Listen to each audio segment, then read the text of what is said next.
Aurelio estaba parado en el umbral de la tienda de abarrotes con una caja de refrescos en los brazos y el sol de las 3 de la tarde pegándole en la nuca, cuando vio llegar la camioneta. No era una camioneta de por ahí.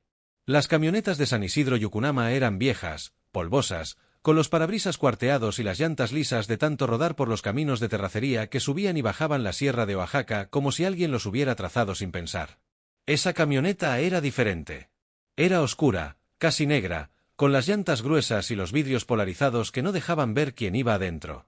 Se detuvo justo frente a la tienda, levantando una nube de polvo que tardó varios segundos en asentarse. Aurelio no se movió. Bajó un hombre que no reconoció. Tendría unos 38 años, quizás 40, con una camisa de cuadros arremangada y unos jeans oscuros que no eran de mercado. Traía lentes de sol que se quitó despacio mientras miraba el pueblo como quien llega a un lugar que nunca ha visto pero que de alguna manera ya conoce. Miró la calle de tierra, las casas de adobe con sus bardas de piedra seca, el árbol de guaje en la esquina donde los viejos se sentaban a jugar dominó por las tardes. Miró todo eso con una expresión que Aurelio no supo descifrar en ese momento, algo entre el alivio y el miedo, como quien llega al final de un camino muy largo y de pronto no sabe qué va a encontrar. Después lo miró a él. Y en ese instante, algo pasó que Aurelio no pudo explicar después cuando trató de contarlo. El hombre lo miró y se quedó quieto. Completamente quieto. Como si el tiempo se hubiera atascado entre un segundo y el siguiente. Tenía los ojos oscuros, igual que los suyos. La mandíbula cuadrada, igual que la suya. Una manera de inclinar la cabeza hacia la izquierda cuando procesaba algo que Aurelio había visto toda su vida en el espejo sin saber que era suya. No lo conocía. Nunca lo había visto. Pero algo en su cuerpo, antes de que su cabeza dijera nada, reconoció algo en ese hombre parado en la calle polvorosa de San Isidro con los lentes en la mano y los ojos clavados en él. El hombre se acercó despacio. Le preguntó si conocía a Aurelio Vázquez Mendoza. Le preguntó con una voz que intentaba sonar tranquila pero que temblaba apenas, como una cuerda de guitarra que alguien ha apretado demasiado. Aurelio dijo que sí, que era él. El hombre respiró hondo. Miró el suelo un segundo, después volvió a mirarlo. Y dijo algo que Aurelio iba a tardar semanas en dejar de escuchar dentro de su cabeza cada vez que el silencio del pueblo se ponía demasiado grande. Mi nombre es Diego. Diego Fuentes. Y creo que somos hermanos. Aurelio no dijo nada. La caja de refrescos que traía en los brazos se le fue cargando más y más pesada hasta que la tuvo que bajar porque ya no podía sostenerla. La apoyó en el suelo de tierra sin apartar los ojos de ese hombre. Y pensó en su madre. Pensó en Consuelo Vázquez, en su cara, en sus manos, en la manera en que siempre miraba hacia el camino cuando creía que nadie la veía.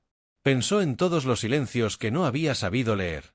En todas las preguntas que nunca le hizo porque aprendió desde chico que ciertas preguntas hacen que su madre se ponga los ojos rojos y salga a barrer el patio aunque no hubiera nada que barrer. Pensó en que su madre llevaba 4 meses muerta. Y pensó que tal vez la había enterrado sin saber quién era. Pero para entender lo que pasó ese día en San Isidro Yucunama, hay que volver al principio. A una mañana de 1985, en un pueblo del que nadie sabe el nombre. A una muchacha de 17 años que tomó una decisión que iba a cargar el resto de su vida. Y a un secreto que sobrevivió 39 años, 2 estados, una frontera y la muerte de la única persona que lo sabía entero. San Isidro Yucunama era el tipo de pueblo que no aparece en los mapas de carretera. Había que saber que existía para poder llegar, y la mayoría de la gente que no era de ahí no lo sabía. Estaba pegado a la ladera de un cerro en la Mixteca Alta oaxaqueña, con casas de adobe que se aferraban a la pendiente como si tuvieran miedo de resbalar, milpas en terrazas que bajaban hasta el río y un viento que en los meses de noviembre cruzaba la sierra y se metía por debajo de las puertas con una frialdad que calaba hasta los huesos. Consuelo Vázquez llegó ahí cuando tenía 22 años. No era del pueblo. Era de Huajuapan de León, una ciudad más grande a 4 horas de camino, hija de una familia de comerciantes que vendían telas en el mercado y que tenían lo suficiente para vivir sin lujos pero con dignidad. Consuelo era la mayor de 3 hermanas. Había estudiado la secundaria completa, lo que en esa época y en ese lugar no era cosa menor, y tenía una manera de moverse por el mundo, de hablar, de plantarse frente a las cosas difíciles, que hacía pensar que era mayor de lo que era.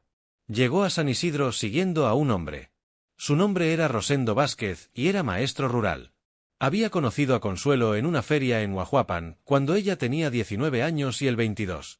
Se casaron 2 años después en una ceremonia pequeña en la iglesia del barrio de los Remedios, con tamales y atole para los invitados y una banda de viento que tocó hasta las 2 de la mañana. Y cuando a Rosendo lo asignaron a la escuela de San Isidro, Consuelo hizo su maleta sin quejarse, le dijo adiós a su madre con un abrazo largo en la puerta de la casa de Guajuapan y se subió al camión con el estómago apretado de miedo y algo que en ese momento no sabía nombrar pero que con los años aprendió a reconocer como amor de verdad, el que se va uno aunque duela. Los primeros años en San Isidro fueron difíciles. Consuelo no conocía a nadie, el pueblo le parecía pequeño y encerrado, los inviernos le pegaban fuerte y echaba de menos a su madre con una intensidad que a veces la despertaba de madrugada. Pero aprendió. Aprendió a hacer tortillas en el comal de barro, aprendió las palabras en mixteco que le enseñaban las vecinas riéndose de su pronunciación, aprendió a caminar los cerros con huaraches y a cargar el agua del manantial en botes que le marcaban los brazos. Y fue echando raíces sin darse cuenta, la manera en que echan raíces los árboles que uno siembra en tierra nueva, despacio, hacia abajo primero, sin que nadie lo note, hasta que un día ya no se pueden arrancar. Aurelio nació en 1987, 2 años después de que llegaran. Fue un parto en casa asistido por doña Petra, la partera del pueblo, una mujer pequeña y callada que había traído al mundo a casi todos los niños de San Isidro y que tenía unas manos que transmitían una calma sobrenatural. Rosendo se quedó afuera toda la noche rezando en silencio con el sombrero en las manos, y cuando escuchó el primer llanto salió al patio y miró las estrellas con los ojos brillantes. Aurelio fue el único hijo que tuvieron. No porque no quisieran más, sino porque la vida tiene una manera de decidir esas cosas por uno. Hubo un embarazo que se perdió a los 4 meses, y después vinieron años en que simplemente no vino nada más. Consuelo lo llevó con resignación, con esa resignación de las mujeres que han aprendido que llorar lo que no se puede cambiar solo gasta las lágrimas que se necesitan para otra cosa. Y volcó todo lo que tenía en ese hijo único, todo el amor que habría repartido entre 3 o 4 hijos fue a dar en uno solo, y Aurelio creció dentro de ese amor como crecen las plantas en tierra fértil, sin saber que hay otra clase de tierra. Rosendo murió cuando Aurelio tenía 12 años. Un infarto sin aviso, rápido y cruel, mientras calificaba exámenes en el escritorio de la escuela una tarde de octubre. Lo encontraron sus propios alumnos al día siguiente, cuando no fue a abrir el salón. Consuelo tenía 34 años cuando lo enterraron en el panteón del pueblo con la mitad de San Isidro alrededor de la tumba. Y desde esa tarde, Consuelo se quedó sola con un hijo de 12 años, una casa de adobe en la ladera del cerro y el peso de todo lo demás. Lo que el pueblo sabía de Consuelo era esto, que era trabajadora, que era callada, que vendía bordados en la feria regional cada año y que hacía el mejor caldo de res del municipio. Que cuidó a su marido hasta el final y que cuando él murió no dejó que su hijo faltara un solo día a la escuela. Que se levantaba antes que nadie y se acostaba después que todos. Que nunca le pidió nada a nadie. Lo que el pueblo no sabía de Consuelo era todo lo demás. Porque Consuelo Vázquez guardaba un secreto que tenía 5 años más que Aurelio. Un secreto que había nacido antes de que ella llegara a San Isidro, antes de que se casara con Rosendo, antes de que aprendiera a cargar agua en botes y a hablar algunas palabras en mixteco. Un secreto que venía de cuando tenía 17 años y la vida todavía le parecía algo que uno podía controlar si lo intentaba con suficiente fuerza. Debajo de la cama de Consuelo, empujada contra la pared del fondo donde casi no llegaba la escoba, había una caja de madera que Aurelio había visto toda su vida sin que nadie le explicara qué contenía. Era una caja pequeña, de las que se usan para guardar zapatos de niño, con una cinta de tela azul desteñida que la mantenía cerrada y una mancha de humedad en una esquina que llevaba años ahí. Consuelo la movía cuando barría el cuarto y la volvía a poner en su lugar sin mirarla, con el gesto mecánico de quien carga algo que ya no le pesa porque aprendió a no pensar en él. Aurelio nunca la abrió. No porque le hubieran prohibido, sino porque había algo en la manera en que su madre no miraba esa caja que le decía que era un territorio que no le pertenecía. Los niños aprenden a leer esas fronteras invisibles antes de que alguien se las explique. Dentro de esa caja estaba la historia que Consuelo nunca contó. Una fotografía. Una carta. Y un nombre que Aurelio nunca había escuchado. En 1982, Consuelo Vázquez tenía 17 años y vivía en Huajuapan de León con sus padres y sus 2 hermanas menores. Iba a la preparatoria por las mañanas y ayudaba en el puesto de telas del mercado por las tardes, y los domingos después de misa se quedaba un rato en el atrio de la iglesia con las demás muchachas de su edad, platicando de nada y de todo con la ligereza de los que todavía no saben lo que viene. Fue en el mercado donde conoció a Ernesto. Ernesto Fuentes era de Puebla. Tenía 25 años y había llegado a Huajuapan a instalar una distribuidora de materiales de construcción que su padre abría en la ciudad. Era alto, de buena planta, con una manera de hablar que a Consuelo le pareció distinta de los hombres que conocía, más directo, más seguro de sí mismo, sin la timidez recatada de los jóvenes del pueblo que tardaban meses en decir lo que pensaban. Ernesto le compró unos metros de tela para las cortinas de la distribuidora y se quedó platicando media hora mientras Consuelo enrollaba el rollo con las manos y fingía que el corazón no le latía más rápido de lo normal. Volvió al puesto el miércoles siguiente. Y el sábado. Y el miércoles después de ese. Lo que empezó como pláticas en el mercado se fue convirtiendo en caminatas por el parque, en tardes en la heladería de la calle Morelos, en una manera de mirarse que no necesitaba palabras. Consuelo tenía 17 años y nunca había tenido novio formal. Ernesto tenía 25 y sabía perfectamente lo que hacía. Los padres de Consuelo no lo aprobaron desde el principio. Su padre decía que ese hombre era demasiado mayor para ella, que era de fuera, que no se sabía de qué familia venía ni qué costumbres traía. Su madre era más directa: ese hombre no tiene cara de quedarse, Consuelo. Los hombres que llegan de paso siempre tienen cara de llegada y nunca de llegada, y eso se nota. Consuelo no escuchó. O escuchó y eligió no escuchar, que es una cosa diferente. Durante 8 meses, Ernesto fue lo más brillante que había en su vida. Era el primero en llegar al puesto los miércoles, siempre con algo en la mano, una naranja, un cucurucho de cacahuates garapiñados, una vez un libro de poemas de Neruda que Consuelo leyó 3 veces antes de darse cuenta de que cada poema le recordaba a él. Le hablaba de Puebla, de sus planes de abrir más distribuidoras en el estado, de llevar a Consuelo algún día a conocer los volcanes desde el camino. Le hacía sentir que el mundo era más grande de lo que ella había creído. Y después vino lo que vino. Consuelo tenía 17 años. Ernesto tenía 25 y sabía perfectamente lo que hacía. Cuando Consuelo descubrió que estaba embarazada, en febrero de 1983, fueron semanas de un terror silencioso que no le cabía en el cuerpo. Tenía 17 años, vivía con sus padres, iba a la preparatoria.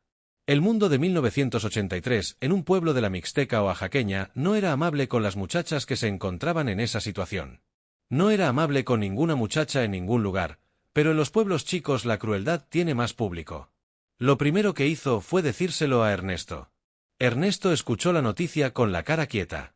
Consuelo siempre recordó eso, la cara quieta, sin sorpresa, sin miedo, sin nada que pareciera genuino. Como si ya hubiera calculado esta posibilidad y supiera lo que iba a decir. Le dijo que no se preocupara, que él iba a hacerse cargo, que tenían que pensar bien las cosas. Le pidió una semana para hablar con su familia en Puebla. La semana pasó. Ernesto no llegó al mercado el miércoles. Consuelo fue a la distribuidora. Le dijeron que el señor Fuentes había tenido que volver a Puebla por un asunto de negocios, que no sabían cuándo volvía. Le dejaron un número de teléfono que Consuelo marcó desde la caseta del pueblo 3 veces en 2 semanas. La primera vez no contestó nadie. La segunda vez contestó una mujer que dijo que no conocía a ningún Ernesto Fuentes. La tercera vez el número ya no existía. Consuelo tenía 17 años, estaba embarazada de 2 meses y el hombre que le había prometido hacerse cargo había desaparecido como desaparecen los que siempre supieron que iban a desaparecer. Lo que pasó después fue lo más difícil que Consuelo había vivido hasta ese momento, aunque en ese momento todavía no sabía que lo más difícil estaba por venir. Les dijo a sus padres. Su padre no levantó la voz, que de alguna manera fue peor que si lo hubiera hecho. Se quedó sentado en su silla de siempre con los codos en las rodillas y la vista en el piso durante un tiempo tan largo que Consuelo empezó a contar los segundos solo para no quedarse en silencio. Su madre lloró. Lloró con ese llanto de madre que es al mismo tiempo tristeza y rabia y miedo por los tres, un llanto que Consuelo iba a recordar durante años como el sonido más pesado que había escuchado en su vida. Pero no la corrieron. No la señalaron, no la mandaron a ningún lado.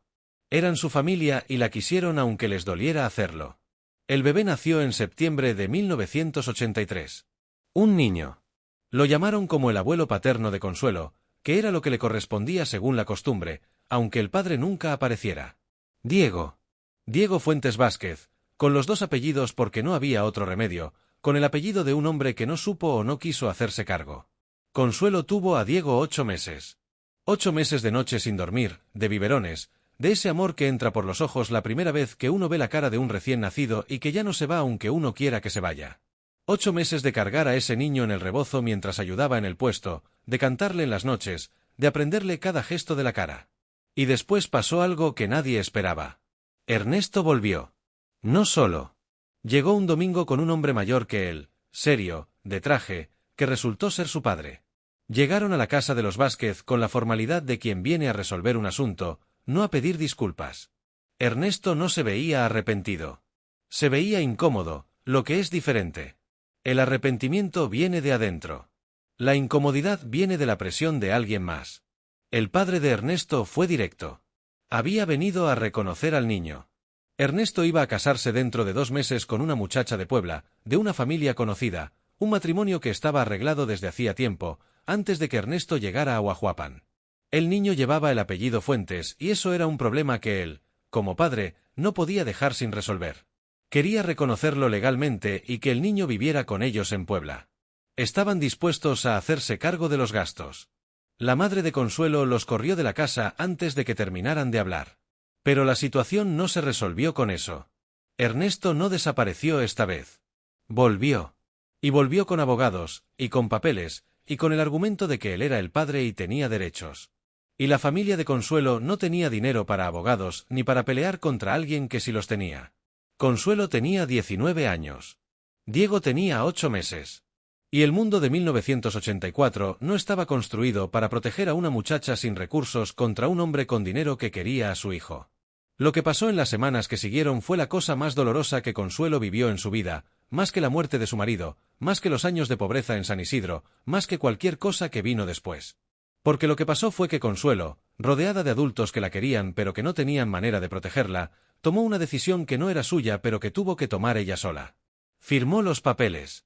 No porque quisiera, sino porque le explicaron que si no lo hacía, podían quitarle al niño de todas formas por la vía legal, y que en ese caso ella no tendría ningún derecho sobre él ni sobre su crianza. Si firmaba de acuerdo, conservaba el derecho de verlo, de tener contacto, de que él supiera quién era su madre. Le prometieron que la dejarían verlo. Le prometieron que cuando Diego fuera mayor le explicarían todo. Le prometieron varias cosas que con el tiempo se fueron deshaciendo como se deshace el azúcar en el agua caliente, sin ruido, sin que nadie diga exactamente cuándo dejó de existir. El día que se llevaron a Diego, Consuelo no fue a despedirlo. No pudo.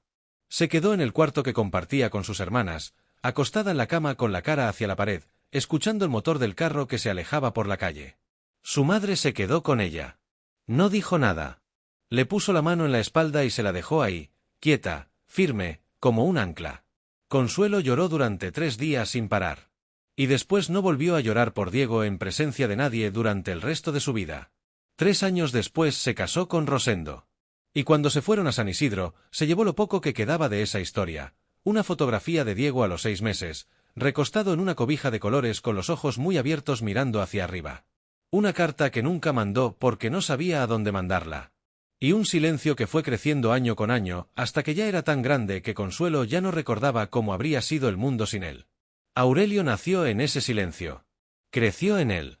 Lo respiró todos los días de su vida sin saber que era un silencio con nombre y con cara. Hubo momentos en que Consuelo estuvo a punto de decirlo. Una noche cuando Aurelio tenía 15 años y le preguntó por qué nunca hablaba de su familia en Huajuapan, si tenía primos, si tenía tíos. Consuelo le dijo que su familia era chica, que sus padres ya habían muerto, que sus hermanas vivían lejos. Que la familia que importaba era la que estaba aquí. Aurelio la miró con esa manera de mirar de los adolescentes que saben que algo no cierra pero no saben qué, y no preguntó más. Hubo otra vez cuando Aurelio tenía 22 años y volvió de trabajar una temporada en Oaxaca capital y llegó con más preguntas que cuando se fue. Le preguntó a su madre si sabía quién era su abuelo paterno, si había alguna familia Vázquez en otros lados, si tenía parientes que él no conociera. Consuelo le sirvió café, le puso tortillas en la mesa y le dijo que no había nadie más. Que ellos dos eran su familia y eso era suficiente. Aurelio la creyó. No porque fuera ingenuo, sino porque su madre tenía una manera de decir las cosas que no dejaba espacio para la duda. Una manera que él había aprendido desde niño a no cuestionar, no por miedo, sino por respeto. Porque cuando Consuelo Vázquez cerraba una puerta, había algo en sus ojos que decía que detrás de esa puerta había algo que le dolía, y Aurelio prefería el silencio a causarle dolor a su madre. Así que el secreto sobrevivió. Sobrevivió la muerte de Rosendo, los años difíciles, la adolescencia de Aurelio, las temporadas en que él se iba a trabajar y volvía con las manos más callosas y la vista un poco más cansada. Sobrevivió las noches en que Consuelo se sentaba en el corredor de la casa a mirar el cerro con los ojos perdidos en algún lugar que no era San Isidro ni ningún lugar que Aurelio pudiera identificar. Sobrevivió hasta que Consuelo no pudo sobrevivir él. Consuelo Vázquez murió un martes de enero, 4 meses antes de que la camioneta negra llegara a San Isidro. Tenía 58 años. El corazón le había estado fallando durante los últimos 2 años con una lentitud que los médicos del Hospital Regional de Huajuapan llamaban insuficiencia cardíaca crónica y que Consuelo llamaba cansancio, porque era la palabra que le quedaba más cómoda. Aurelio la cuidó esos 2 años con una dedicación que el pueblo entero vio y comentó.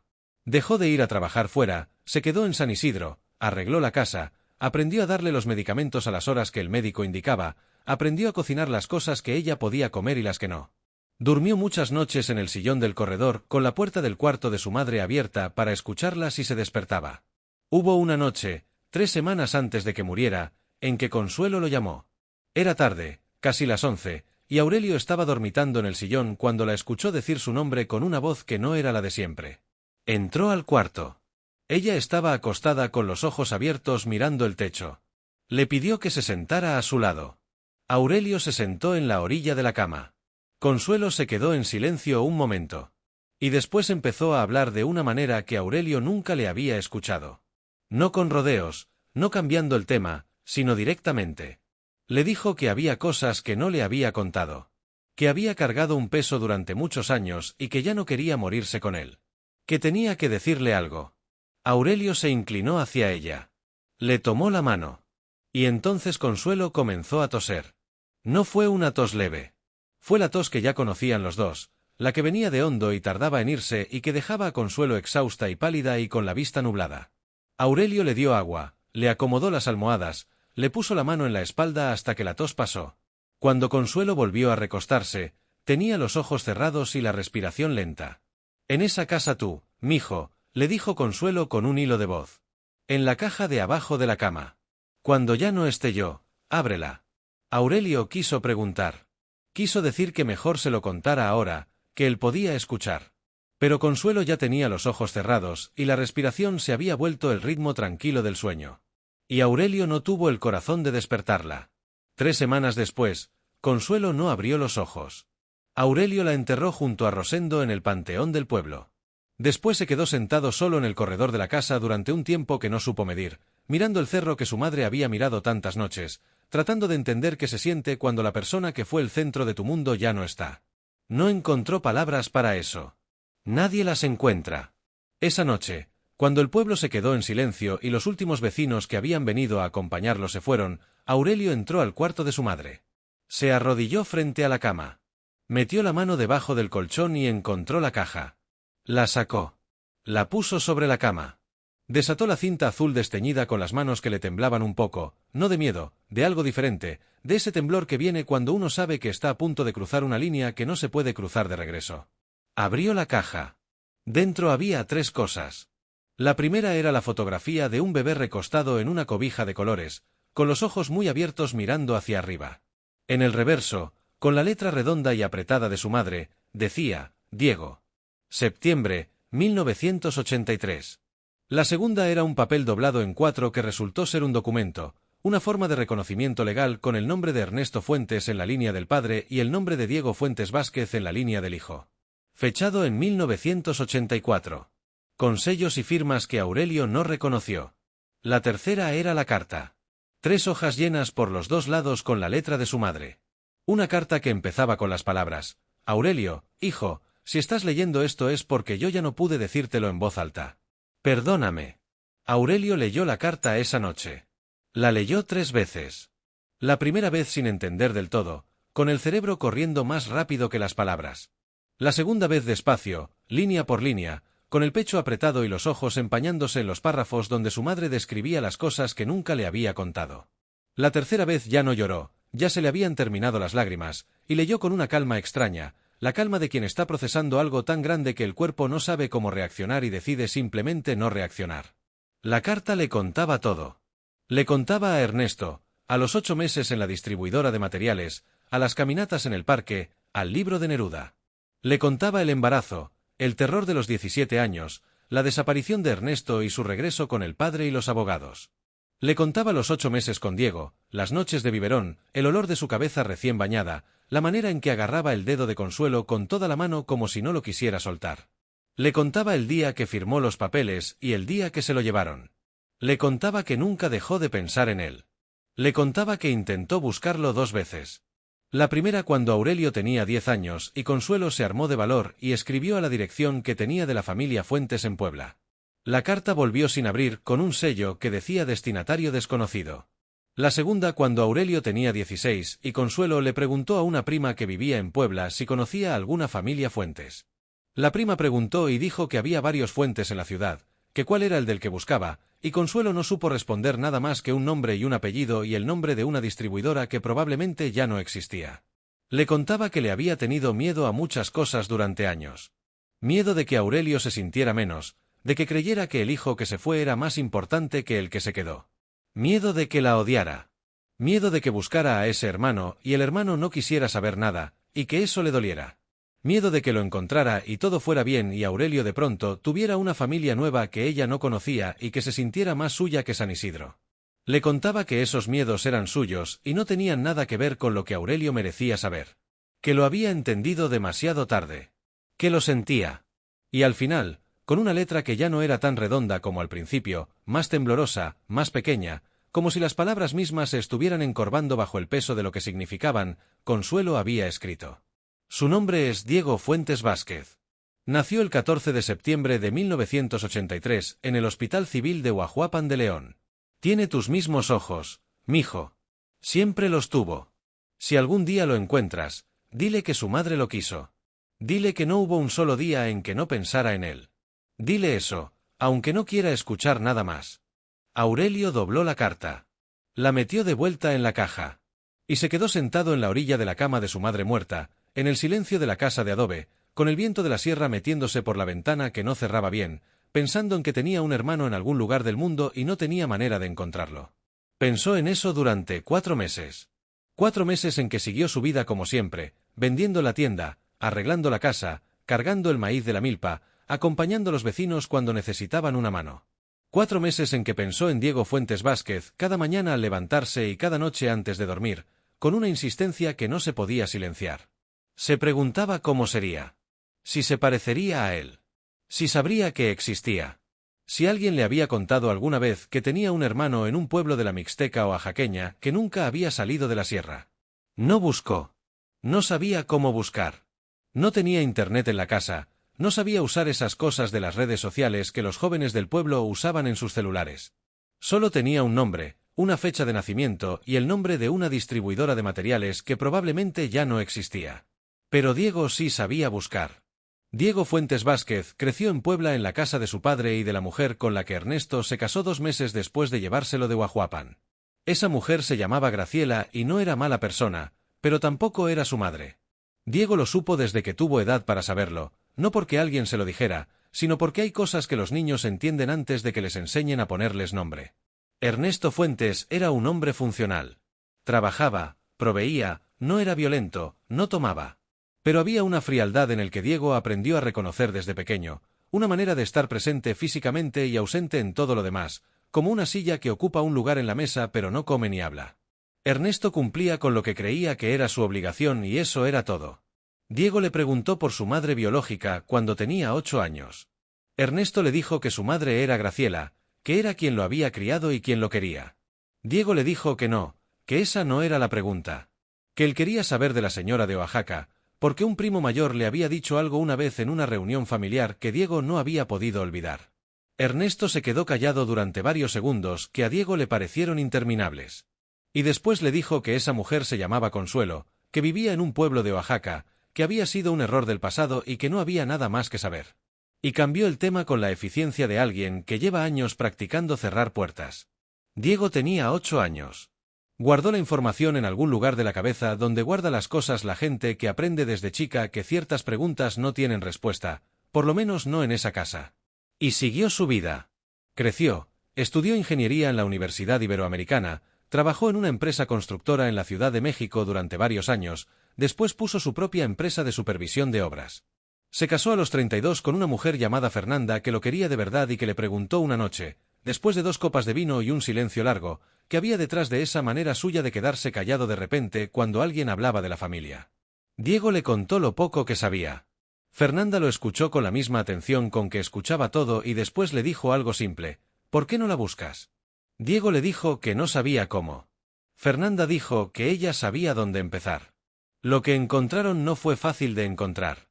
El nombre Consuelo Vázquez era demasiado común. El pueblo de Huajuapan era una ciudad de varias decenas de miles de habitantes. La distribuidora de materiales de Los Fuentes había cerrado hacía 15 años y no había registros en línea. Pero Fernanda era sistemática.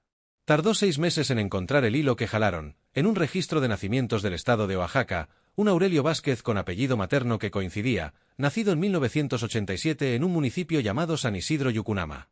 Hijo de Consuelo Vázquez. Sin padre registrado. Un hermano. Diego tenía 37 años cuando encontró ese registro. Se quedó mirando la pantalla de la computadora durante un tiempo que Fernanda no contó porque estaba tratando de no llorar. Después Diego se levantó, fue a la ventana, miró la calle de la Ciudad de México con sus coches y su ruido, y dijo en voz muy baja, como si lo dijera para él solo. Tiene 4 años menos que yo. Se llama Aurelio. Nunca supo que yo existía. Siguieron buscando. El nombre del pueblo, el municipio, el número de la tienda de abarrotes que aparecía en un directorio antiguo de comercios locales. Diego llamó al número un martes por la noche. Contestó una señora que resultó ser Doña Patro, la dueña de la tienda que estaba junto a la de Aurelio. Doña Patro no sabía quién era ese hombre que llamaba desde la Ciudad de México preguntando por Aurelio Vázquez, pero sí sabía que Consuelo había muerto hacía 4 meses y que Aurelio se había quedado solo en la casa y que si quería saber más tenía que venir al pueblo. Diego colgó el teléfono. Fue a sentar en la cocina con Fernanda. Le tomó la mano y le dijo que tenía que ir. Que tenía que ir antes de que pasara otro año, antes de que otro mes se convirtiera en excusa. Que si esperaba más tiempo iba a seguir esperando para siempre.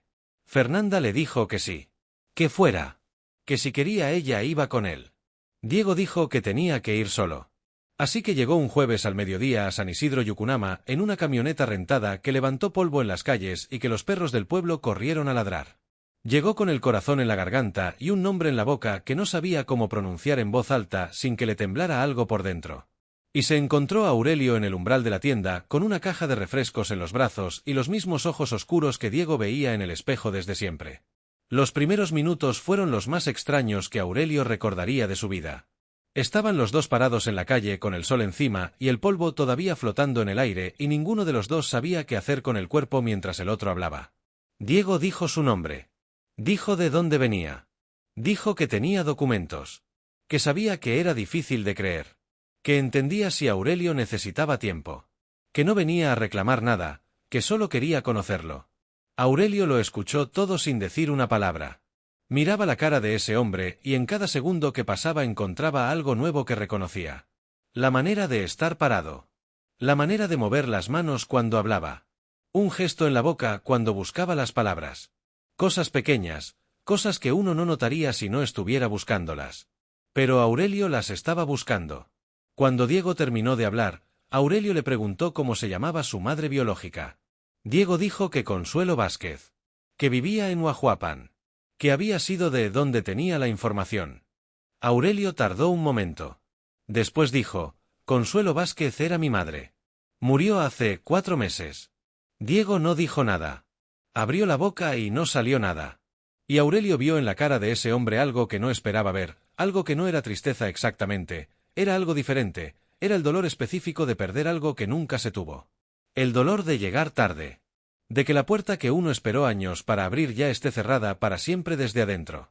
Aurelio recogió la caja de refrescos del suelo. Le hizo una seña a Diego para que lo siguiera. Entraron a la tienda. Aurelio puso la caja detrás del mostrador. Le sirvió un vaso de agua a Diego, que lo tomó con las 2 manos. Se sentaron en las sillas de plástico que había junto al mostrador, los dos callados, los dos sin saber por dónde empezar. Fue Aurelio el que habló primero. Dijo que sabía que tenía un hermano. Que su madre le había dejado una carta. Que la había leído 4 meses atrás y que desde entonces había estado pensando en cómo buscar a ese hermano sin saber cómo hacerlo. Diego lo miraba con unos ojos que ya no intentaban disimular nada. Aurelio fue a la trastienda. Volvió con la caja de madera, la que había estado debajo de la cama de su madre durante décadas. La puso sobre el mostrador entre los dos. Ahí está todo, le dijo. Lo que ella guardó. Creo que parte de eso también es tuyo. Diego abrió la caja con una lentitud que hablaba de miedo. No de miedo al dolor, sino de ese otro miedo, el de recibir algo que uno lleva mucho tiempo queriendo y no saber si va a poder cargarlo. Sacó la fotografía del bebé en la cobija de colores. La miró por el frente y por el reverso. Leyó el nombre escrito por Consuelo, Diego, septiembre de 1983, con esa letra redonda que Aurelio conocía de toda la vida. Estuvo un rato largo mirándola. No dijo nada. Pero la manera en que la sostenía, con los 2 pulgares en las orillas como si tuviera miedo de doblarla, decía todo. Después sacó la carta. La desplegó. Empezó a leer. Aurelio se levantó y fue a cerrar la tienda. Volteó el letrero de abierto a cerrado en la puerta de vidrio, bajó la persiana a medias para que no entrara tanto sol y volvió a sentarse. Porque esa carta no era para leerla con público. Diego leyó despacio. Mucho más despacio de lo que leía Aurelio esa primera noche. A veces se detenía en un párrafo y miraba al techo. A veces volvía a una página anterior. En la parte donde Consuelo describía los 8 meses que tuvieron juntos, el biberón, el dedo que Diego le agarraba con toda la mano, Diego puso la carta en el mostrador y se tapó los ojos con la mano durante varios segundos. Aurelio esperó. Cuando Diego terminó de leer, dobló la carta con mucho cuidado y la puso de vuelta en la caja. Miró a Aurelio. Tenía los ojos rojos pero secos, como alguien que lleva mucho tiempo aprendiendo a no llorar en presencia de extraños. Le dijo algo que Aurelio no esperaba. Le dijo gracias. Aurelio le preguntó por qué. Diego le dijo que llevaba 39 años, sin saber si su madre biológica lo había pensado. Si lo había querido. Si alguna vez había intentado buscarlo. Que su padre le había dicho muy poco sobre ella, y lo que le había dicho no era amable. Que durante años había cargado la duda de si era un hijo que simplemente no había querido quedarse. Y esta carta, dijo Diego con una voz que no era del todo firme, me dice que no fue así. Me dice que lo intentó. Que pensó en mí. Que lamentó lo que pasó. Para mí eso vale mucho. Vale más de lo que sé explicarte. Aurelio lo miró. Y de pronto vio algo en ese hombre que no había visto en los primeros minutos, algo que tardó en aparecer porque estaba debajo de todo lo demás. Vio a alguien que cargaba una ausencia desde que era niño. Igual que él había cargado el silencio de su madre sin saber por qué. Ausencias diferentes, de formas diferentes, pero que en el fondo venían del mismo lugar. Venían de una muchacha de 17 años que firmó unos papeles porque no tuvo otra opción y que después cargó esa firma durante 40 años con una dignidad que nadie le reconoció porque nadie lo sabía. Se quedaron hablando hasta que se metió el sol. Diego le contó de Puebla, de su padre Ernesto, del frío de ese hombre, de los años de crecer en una casa donde nadie hablaba de lo que importaba. Le contó de Fernanda, de la empresa, de la búsqueda que duró años. Aurelio le contó de San Isidro, de Rosendo, de los años en que su madre se quedó sola, de la manera en que la cuidó los últimos 2 años, de la noche en que ella quiso contarle algo y la tos no la dejó. Le contó de la madrugada que Consuelo murió. Le dijo que estaba con ella. Que le estaba agarrando la mano. Que su madre no se fue sola. Diego recibió eso como quien recibe algo que no sabía que necesitaba. Cerró los ojos un momento. Asintió despacio. Gracias por haberla acompañado, le dijo. Gracias por haberte quedado. Aurelio no supo qué contestar. Así que no contestó nada. Solo asintió. Afuera el pueblo se había puesto naranja con la puesta del sol y los gallos del cerro estaban cantando. Doña Patro golpeó la persiana de la tienda desde afuera para ver si Aurelio estaba bien, que tenía rato cerrado a una hora rara. Aurelio le gritó que sí, que ya abría, que estaba atendiendo un asunto. Diego recogió la carta de la caja. Le preguntó a Aurelio si podía quedarse con ella. Solo con la carta, dijo. Lo demás es tuyo. Aurelio miró la carta un momento. Después la empujó por el mostrador hacia Diego. Es tuya también, le dijo. A ti también te la escribió, aunque no supiera tu dirección. Diego se quedó en San Isidro 3 días. Durmió en la única posada que había, un cuarto con cama y ventilador en la casa de doña Celina que rentaba a los visitantes ocasionales que llegaban al pueblo. Cada mañana aparecía en la tienda de Aurelio antes de que terminara de abrir. Tomaban café con Aurelio antes de que llegaran los primeros clientes y hablaban, seguían hablando de lo que habían empezado el primer día, completando la historia entre los dos como quien arma un rompecabezas que ninguno tiene entero. Diego quería saber de Consuelo. De cómo era, de cómo vivía, de qué cosas le gustaban y cuáles no. Quería saber de sus manías, de su humor, de si reía seguido o poco. Quería saber si mencionó alguna vez a Puebla, si algo en su vida cotidiana dejaba ver que cargaba algo. Aurelio le contaba. Le contaba de los bordados que ella hacía con una paciencia que él nunca tuvo, flores de aguja en tela de manta que tardaba semanas en terminar y que vendía en la feria sin querer cobrar lo que valían. Le contaba del caldo de res que hacía los domingos, con epazote del patio y chile de agua que conseguía con la vecina. Le contaba de las noches en que se sentaba en el corredor y miraba el cerro con los ojos perdidos en algún lugar que no era San Isidro. Le contaba de la manera en que decía las cosas importantes con pocas palabras, sin ornamentos, como quien sabe que la emoción no necesita decoración para ser real.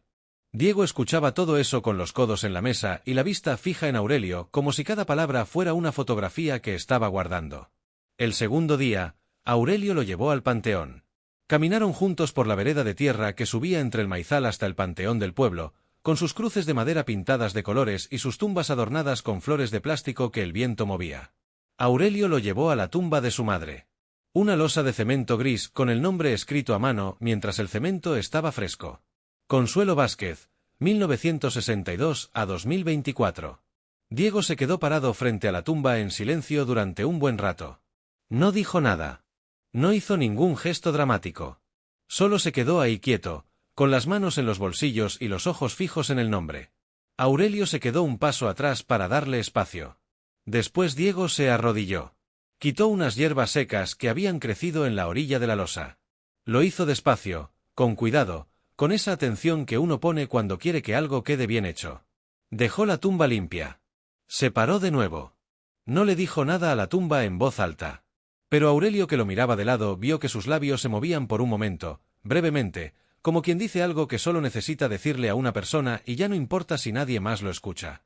El tercer día, la noche antes de que Diego se fuera, se sentaron afuera de la casa de Aurelio en dos sillas que sacaron al corredor. El cielo de la Sierra de Oaxaca en enero es limpio y lleno de estrellas, el tipo de cielo que en la Ciudad de México nunca se ve porque la contaminación se lo come. Diego miraba hacia arriba con una expresión que Aurelio ya había aprendido a leer. Era la cara que ponía cuando pensaba algo que todavía no había dicho. Aurelio esperó. Diego le preguntó si había pensado alguna vez en salir de San Isidro. En ir a vivir a otra parte. Aurelio le dijo que sí, que lo había pensado varias veces. Que una temporada vivió en Oaxaca capital y que estuvo bien, pero que siempre volvía. Que el pueblo le pesaba cuando estaba fuera y le pesaba diferente cuando estaba dentro, pero que era su lugar y no sabía si tenía otro. Diego asintió. Le dijo que lo entendía. Que él tenía su lugar en la Ciudad de México, su empresa, su casa con Fernanda, su vida. Pero que había algo que faltaba desde siempre y que hasta ese viaje no había podido nombrar bien. Un origen, dijo Diego. Saber de dónde vengo. Saber que hay alguien en el mundo que comparte algo conmigo que no es solo el apellido en un papel. Aurelio lo miró. Diego se le quedó viendo también. Y fue raro, fue una cosa extraña y muy real al mismo tiempo, mirarse en los ojos de un hombre que uno no conocía 4 días antes y encontrar ahí algo que reconoce. No son iguales, dijo Aurelio después de un momento. Tú creciste en ciudad y yo en la sierra. Tú tienes empresa y yo tengo tienda de abarrotes. Seguro pensamos diferente en un montón de cosas. Sí, dijo Diego. Seguro. Pero somos hermanos, dijo Aurelio. Y Diego dijo sí. Somos hermanos. El viento de la sierra cruzó el corredor moviendo las plantas que Consuelo había sembrado en las macetas de barro que todavía estaban en su lugar. Aurelio las había seguido regando. No porque tuviera un plan con ellas, sino porque eran de su madre y no sabía tirar las cosas de su madre. Ninguno de los dos habló por un rato. Los grillos sonaban. Las estrellas estaban ahí arriba igual que siempre. Después Diego sacó el teléfono del bolsillo. Le dijo que le quería mostrar algo. Le mostró una foto en la pantalla. Era Fernanda, su esposa, una mujer de pelo oscuro con una sonrisa que Aurelio no conocía pero que le pareció honesta. Al lado de Fernanda había 2 niños, una niña de como 6 años y un niño de quizás 4, los dos con la misma expresión pícara de quien acaba de hacer algo que no debía. Los niños, dijo Diego. Se llaman Valeria y Mateo. Llevan tiempo preguntando si tienen familia en Oaxaca. Aurelio miró la foto. Miró los 2 niños. Pensó en que esos niños eran sus sobrinos. Pensó en que esa era una palabra que nunca había tenido nada que llenar. ¿Qué les dijiste?, preguntó Aurelio. Diego sonrió por primera vez en los 3 días que llevaba en San Isidro. Una sonrisa real, no la sonrisa de cortesía con que uno recibe a desconocidos. Les dije que iba a averiguar, dijo Diego. Diego se fue al día siguiente muy temprano, antes de que el pueblo despertara del todo. Cargó su maleta pequeña en la camioneta negra, le dio la mano a Aurelio en el corredor de la casa. Después los dos hombres se miraron un segundo y se abrazaron, torpemente, con la torpeza de dos personas que no tienen el hábito del uno con el otro pero que entienden que ese gesto hace falta. No prometieron verse seguido. No hicieron planes grandes. Intercambiaron números de teléfono y dijeron que se llamarían. Diego encendió el motor. La camioneta levantó polvo en la calle de tierra. Aurelio se quedó parado en el corredor viendo cómo se alejaba, igual que seguramente se habían quedado paradas otras personas en la historia de su familia viendo a alguien alejarse por un camino que no sabían a dónde llevaba. Cuando la camioneta desapareció detrás del primer cerro, Aurelio entró a la casa. Fue al cuarto de su madre. Se sentó en la orilla de la cama, en el mismo lugar donde se había sentado la noche que abrió la caja. La caja seguía ahí, sobre la cómoda. Sin la carta, que se había ido con Diego. Sin el documento de reconocimiento, que también se había ido con Diego porque era su derecho tenerlo. Solo quedaba la fotografía del bebé en la cobija de colores, que Aurelio había sacado antes de que Diego se fuera y guardado en su cartera. La sacó. La miró. Un bebé que nunca conoció. Su hermano. El hijo secreto de su madre. El niño que Consuelo Vázquez cargó en el rebozo mientras vendía telas en Huajuapan y que después no pudo proteger de un hombre con dinero y abogados. El que llevó en el cuerpo y en el alma durante 40 años sin decirle a nadie. Aurelio pensó en su madre. Pensó en todos los momentos en que ella miraba hacia el camino con esa expresión que él nunca pudo descifrar. Pensó en cuántas veces esa mirada fue hacia Puebla, hacia una ciudad que él nunca conoció, hacia un niño que se había convertido en un hombre que llegó al pueblo en una camioneta negra y se fue con una carta en la mano y los ojos un poco menos vacíos que cuando llegó. Pensó que su madre cargó sola ese peso. Que nunca pidió ayuda. Que nunca se quejó. Que siguió adelante con Rosendo y con Aurelio y con San Isidro como si el dolor antiguo fuera solo una parte más de ella, como sus manos o su voz, algo que la definía sin que ella lo eligiera. Pensó que quizás eso era lo que había tratado de decirle esa noche 3 semanas antes de morir, cuando empezó a hablar y la tos no la dejó. Que quizás lo que necesitaba no era solo contarle la historia sino pedirle algo. Pedirle que buscara a Diego. Pedirle que no dejara que ese secreto se muriera con ella. Y en cierto modo, aunque ella no hubiera podido decírselo, eso fue lo que pasó. Porque Diego llegó antes de que el silencio se volviera permanente. Pasaron 2 semanas. Aurelio estaba en la tienda una tarde cuando le llegó un mensaje al teléfono. Era de Diego. No decía mucho. Solo decía, les conté a los niños que tienen un tío en Oaxaca. Valeria preguntó si tiene milpa. Mateo preguntó si tiene perro. Aurelio leyó el mensaje 2 veces. Sintió algo raro en el pecho, algo que tardó en identificar porque no lo había sentido en mucho tiempo. Algo parecido a la ligereza. Como cuando se carga un costal de maíz todo el día y al final uno lo baja y los hombros quedan ahí suspendidos, todavía acostumbrados al peso que ya no está. Le escribió de vuelta, milpa sí. Perro todavía no, pero se puede conseguir. Diego respondió con una risa escrita y 3 palabras. Entonces ya vamos. Aurelio guardó el teléfono y siguió acomodando las latas en el estante. Afuera el sol de la tarde empezaba a bajar detrás del cerro y el aire olía a leña y a la tierra mojada del último aguacero. El pueblo hacía sus ruidos de siempre, los gallos, los perros, el motor del camión de agua en la calle de arriba. Todo igual que siempre. Pero algo era diferente. Algo que no se veía desde afuera pero que Aurelio sentía desde adentro, en el lugar donde había estado guardado el secreto de su madre, en ese lugar que durante 40 años estuvo lleno de algo que él no sabía nombrar y que ahora comenzaba, apenas, a estar un poco menos lleno. No era felicidad exactamente. No era paz. Era algo más pequeño y más honesto que eso. Era la sensación de que la historia de su familia, la historia que él pensaba que conocía, era más grande de lo que supo durante toda su vida. Que tenía un hermano en Puebla y 2 sobrinos que preguntaban por la milpa y el perro. Que su madre, la mujer callada que miraba hacia el camino en las noches, había amado a un niño antes que a él y que ese amor no le quitaba nada, sino que de alguna manera se lo agregaba. Que los secretos que cargan las madres a veces pesan más que todo lo demás junto. Y que cuando por fin se sueltan, aunque sea tarde, aunque sea después de que ellas ya no están, algo en el mundo queda un poco más en su lugar. Hay mujeres que cargan en silencio lo que nadie más quiere cargar. Que hacen elecciones imposibles en momentos en que nadie les da buenas opciones. Que se llevan consigo cosas que deberían haber podido decir y no pudieron. Que aman de maneras que nadie ve porque el amor de esas mujeres no hace ruido, no pide reconocimiento, no levanta la mano. Consuelo Vázquez amó a 2 hijos. A uno lo cuidó toda su vida. Al otro lo cuidó adentro de su silencio durante 40 años sin que nadie lo supiera. Ninguno de los dos eligió nacer en esa historia. Ninguno de los dos eligió la distancia ni el secreto. Pero los dos, cada uno a su manera, llegaron al mismo lugar al final. A una caja de madera debajo de una cama. A una carta con letra redonda y apretada. A un corredor con sillas de plástico bajo las estrellas de la Sierra de Oaxaca. A entenderse. A veces la familia no es la que uno conoce desde el principio. A veces es la que aparece cuando uno menos la espera, con una camioneta negra y los mismos ojos que uno ve en el espejo, preguntando si vive aquí alguien que se llama como tú. Si esta historia te llegó al corazón, déjame tu nombre en los comentarios y dime de dónde nos escuchas.